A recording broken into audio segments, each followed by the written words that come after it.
Il y a une douleur que tu n'arrives pas à expliquer. Pas la douleur d'un échec, pas la douleur d'une trahison évidente. Non, c'est plus subtil que ça. Et c'est précisément pour ça que c'est aussi difficile à porter. C'est la douleur de réussir et de te sentir seul dans cette réussite. Tu décroches ce poste, tu termines ce projet, tu franchis ce cap que tu t'étais fixé en secret, la nuit, quand personne ne regardait. Et là, au moment exact où tu t'attendais à partager cette joie, tu perçois quelque chose dans les yeux de certaines personnes. Un voile, un retrait imperceptible, une réponse un peu trop courte, un peu trop froide, un enthousiasme qui sonne faux. Et toi, tu ranges cette douleur dans un coin, parce qu'après tout, c'est ton jour. Tu ne veux pas gâcher ça. Mais cette douleur, elle reste là. Elle revient chaque fois que tu avances, chaque fois que tu oses un peu plus, chaque fois que tu te rapproches de qui tu es vraiment censé être. Et un jour, une question commence à naître au fond de toi. Une question que tu n'oses pas formuler à voix haute, parce qu'elle te fait peur. Est-ce que je dois rester petit pour que les autres restent confortables? Cette question-là, Carl Jung l'aurait entendue avec une attention particulière, parce qu'elle touche au cœur même de ce qu'il a passé sa vie entière à explorer. Et ce qu'il a découvert va changer la façon dont tu regardes les gens autour de toi, peut-être pour toujours. Mais avant d'aller plus loin, si tu as déjà vécu ça, si tu as déjà ressenti cette solitude étrange au cœur même de tes succès, écris « Je ressens » dans les commentaires maintenant. Tu verras que tu n'es pas seul. Mais avant qu'on aille plus loin, je veux que tu fasses quelque chose maintenant. Pas après la vidéo, maintenant. Appuie sur le bouton d'abonnement. Je sais ce que tu penses. Je verrai à la fin si ça vaut le coup. Mais voilà la vérité. Si tu regardes cette vidéo, c'est que quelque chose t'a arrêté. Une phrase, un mot, une sensation que tu n'arrives pas encore à définir. Ce quelque chose, ce n'est pas un hasard. C'est exactement le genre de vérité qu'on explore ici. Sur cette chaîne, à chaque vidéo, des vérités que personne dans ton entourage ne va te dire. Des vérités sur toi, sur les autres, sur ce qui se passe vraiment dans les profondeurs de l'esprit humain. Alors abonne-toi, active la cloche. Parce que la prochaine vidéo que tu vas manquer, c'est peut-être celle qui aurait tout changé pour toi. Et écris « Je ressens » dans les commentaires si tu as déjà vécu cette douleur. Réussir et se sentir seul dans cette réussite. Je lis chaque commentaire et tu verras que tu n'es pas seul. Jung a passé des décennies à descendre dans les profondeurs de l'inconscient humain. Et l'une de ses découvertes les plus puissantes et les plus dérangeantes, c'est ce qu'il a appelé l'ombre. L'ombre, ce n'est pas le mal. Ce n'est pas le monstre que tu imagines tapi dans un coin de ton esprit. C'est tout ce que tu as refoulé, tout ce que la société, ta famille, tes expériences t'ont appris à cacher. Tes désirs non avoués, ta jalousie inavouée, tes ambitions secrètes, ta colère retenue, tout ce qui ne collait pas avec l'image que tu devais projeter au monde. Et voilà ce que Jung avait compris avec une précision troublante. L'ombre ne disparaît pas quand on l'ignore. Elle grandit dans l'obscurité. Elle devient plus forte, plus influente, plus déterminante dans nos comportements, précisément parce qu'on refuse de la regarder en face. Maintenant, pense à quelqu'un que tu connais.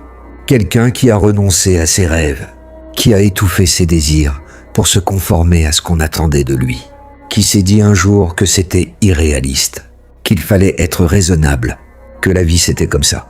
Cet abandon-là, il ne s'efface pas simplement, il s'enfuit dans l'ombre. Et un jour, quand il te voit toi, en train de faire ce qu'il n'a jamais osé faire, quelque chose se réveille en lui. Pas de la haine, pas de la jalousie consciente et assumée. Quelque chose de beaucoup plus subtil, de beaucoup plus douloureux pour lui. Un rappel de ce qu'il a abandonné. Et ce rappel-là, il ne peut pas le supporter, parce qu'il ne vient pas de toi. Il vient de lui, de ce qu'il a refusé d'être. Mais ce qui est encore plus profond, c'est qu'il ne le comprend pas. Il n'en est pas conscient. Et c'est là que tout devient encore plus complexe. Parce que ce que Jung a découvert ensuite, ce mécanisme précis, c'est peut-être la clé qui explique tout ce que tu as vécu, sans jamais pouvoir le nommer. Jung a décrit un mécanisme psychologique que presque tout le monde utilise, mais que presque personne ne reconnaît en soi. Il l'a appelé la projection. La projection, c'est quand une partie de nous, une partie refoulée, niée, ensevelie dans l'ombre, se retrouve projeté sur quelqu'un d'autre. Ce que nous ne voulons pas voir en nous-mêmes, nous commençons à le voir chez les autres. Voilà comment ça se manifeste dans la vraie vie. Imagine quelqu'un qui a abandonné son rêve de créer, d'entreprendre, de construire quelque chose qui lui ressemble. Il s'est dit que c'était irréaliste, qu'il fallait être raisonnable, qu'il n'avait pas les ressources, le talent, le courage. Et maintenant, tu es là. Tu oses, tu construis, tu avances. À l'intérieur de lui, quelque chose se rebelle. Mais pas contre toi, contre lui-même. Contre cette décision qu'il a prise il y a longtemps et qu'il ne peut plus remettre en question parce que ça ferait trop mal. Alors, au lieu de regarder cette douleur en face, il la projette sur toi. Il commence à critiquer tes choix, à douter de ta stabilité, à souligner les risques que tu prends, à minimiser tes succès avec des oui, mais... Et cette personne, elle ne le fait pas exprès. Elle souffre. Et ta réussite active cette souffrance d'une façon qu'elle ne comprend pas. La question n'est donc pas « Pourquoi cette personne veut-elle ma perte ?» La vraie question est « Qu'est-ce que ma réussite réveille en elle ?» Et la réponse à cette question change tout, absolument tout. Mais pour vraiment comprendre comment ce mécanisme fonctionne dans ton entourage, comment il se déguise, comment il s'infiltre, il faut qu'on parle d'un masque que certaines personnes portent sans même s'en rendre compte. Les personnes qui ne veulent pas te voir réussir ne se présentent presque jamais comme des ennemis. Elles viennent sous la forme d'amis, de proches, de membres de ta famille, de gens qui disent juste la vérité parce qu'ils t'aiment.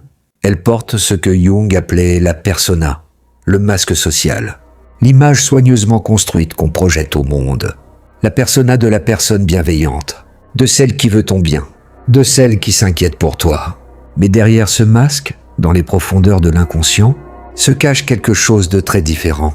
Tu reconnais ces personnes à certains signes, des signes qui semblent anodins, mais qui ne le sont pas.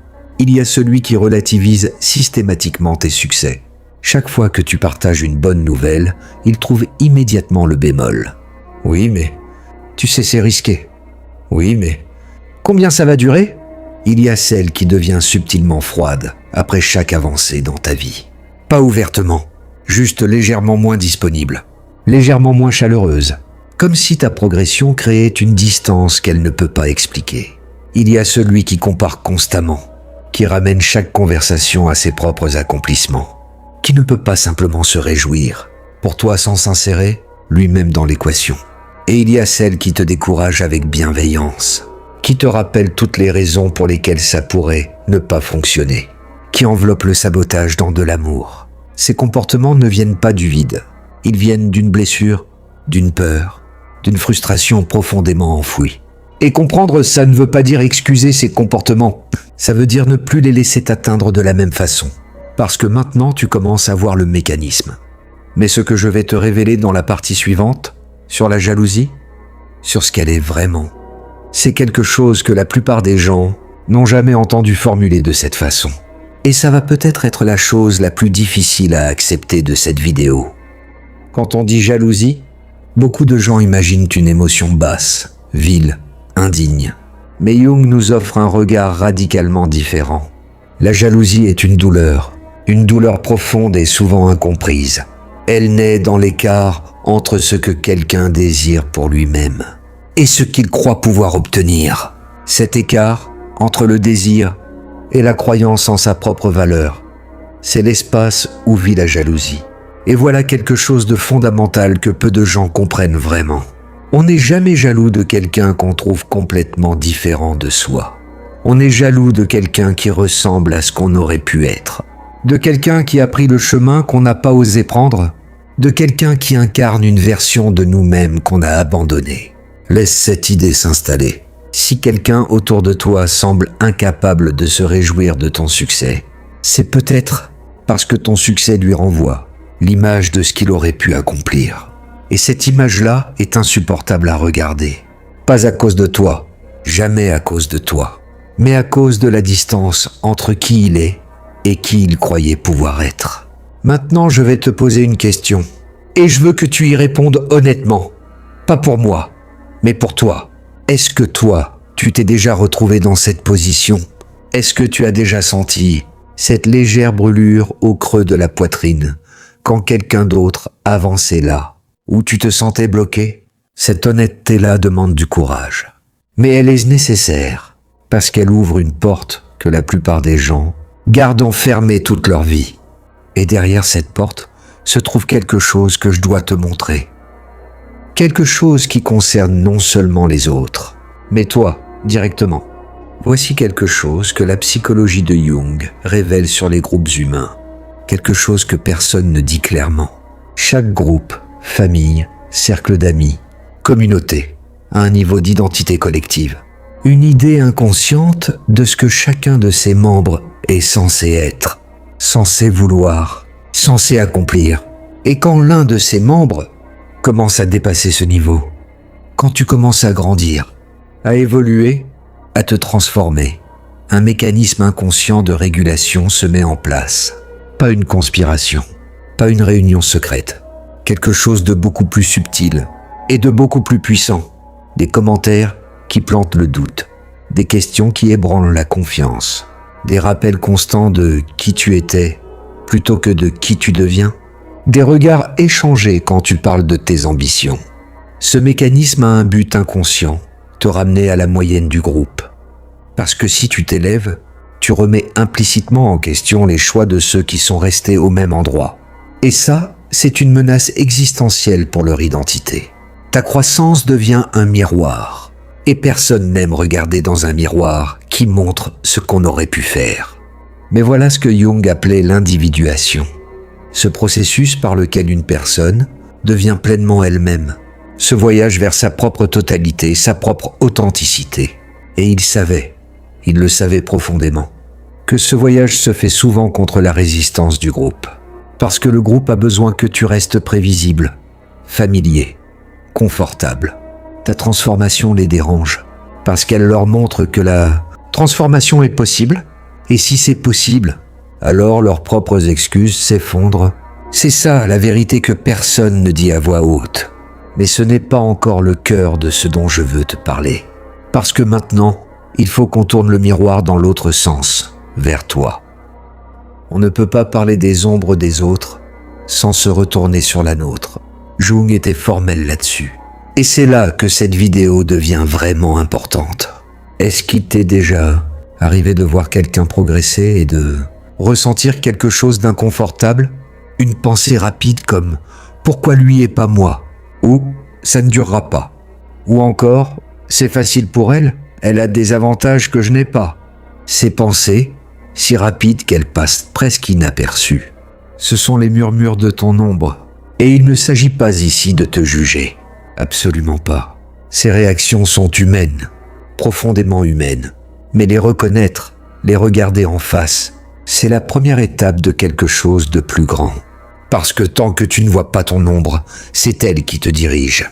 C'est elle qui décide si tu applaudis sincèrement ou si tu retiens ton soutien. Si tu encourages vraiment ou si tu glisses une critique enveloppée dans une bonne intention. Et maintenant, une question encore plus profonde. Est-ce que parfois, toi-même, tu ne te laisses pas aller à saboter tes propres succès? Est-ce que tu arrives au bord d'une réussite et tu recules? Est-ce que tu minimises tes accomplissements avant que les autres aient la chance de le faire? Ce pattern vient souvent d'une croyance enfouie dans l'ombre. Une croyance plantée très tôt, dans une enfance où être trop brillant, vouloir trop fort, prendre trop de place, était perçu comme une menace. Alors tu as appris à te faire petit, à ne pas trop briller, à ne pas vouloir trop fort. Et cette programmation-là est devenue ton plafond invisible. Tu grandis, tu avances, et à un certain point, tu te heurtes à quelque chose que tu ne vois pas. Un frein mystérieux, une résistance sans explication. C'est ce plafond que tu as construit toi-même, pas par faiblesse, mais par amour, par besoin de rester connecté à ce que tu aimais.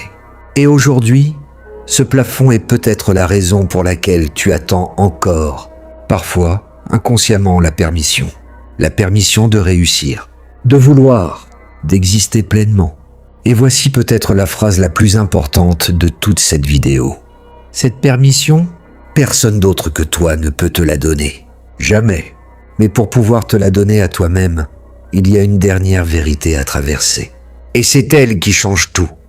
Jung disait que le chemin vers la lumière ne passe pas par le déni de l'obscurité. Il passe par elle. La vraie transformation, pas celle des phrases rassurantes, pas celle des discours de motivation qui s'évaporent en 48 heures, commence quand tu acceptes de regarder ton ombre en face, quand tu cesses de fuir ce que tu es, ce que tu veux, ce que tu portes, parce que dans ton ombre se trouvent des choses précieuses que tu as refoulées. Ton ambition brute, peut-être trop culpabilisante à assumer, mais qui est l'énergie qui peut pousser à créer quelque chose de grand. Ta colère, peut-être trop dangereuse à montrer, mais qui est la voix intérieure qui dit « Je mérite mieux que ça ». Ton désir d'être reconnu, peut-être jugé comme de l'ego, mais qui est en réalité le besoin fondamentalement humain d'être vu pour ce qu'on est, vraiment. Ces forces, refoulées, se retournent contre toi, mais intégrées, regardées en face, acceptées, comprises, elles deviennent les moteurs de ta transformation. Et voilà ce qui change concrètement dans ta vie quand ce travail commence. Le regard des autres perd son pouvoir sur toi. Non pas parce que tu deviens indifférent, mais parce que tu n'as plus besoin de leur approbation pour savoir qui tu es.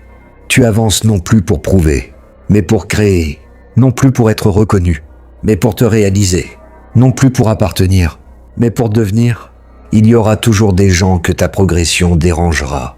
Toujours, non pas parce que tu fais quelque chose de mal, mais parce que ta lumière éclaire leur propre obscurité. Ce n'est pas de ta faute, et ce n'est pas de la leur dans un sens profond. Mais ça ne veut plus dire que tu dois t'arrêter. Le jour où tu cesses de chercher l'approbation de ceux qui ne peuvent pas te la donner, parce qu'ils sont eux-mêmes prisonniers de leur propre ombre, ce jour-là, quelque chose de fondamental bascule en toi. Et c'est dans cet espace de liberté intérieure, que la vraie réussite commence. Pas la réussite que les autres valident, la réussite que tu ressens dans ton âme. La plus grande trahison que tu puisses commettre n'est pas envers ceux qui ne veulent pas te voir réussir. C'est envers la version de toi-même que tu aurais pu être si tu avais choisi de te cacher. Si cette vidéo a touché quelque chose en toi, quelque chose que tu portais depuis longtemps sans pouvoir le nommer, j'ai besoin que tu fasses une seule chose, maintenant. Écris « éveil » dans les commentaires. Pas pour moi, pour toi. Pour laisser une trace de ce moment. Pour que tu saches que tu étais là, que tu as choisi d'écouter, que quelque chose a commencé à changer. Et maintenant, écoute-moi bien. Je vais être direct avec toi.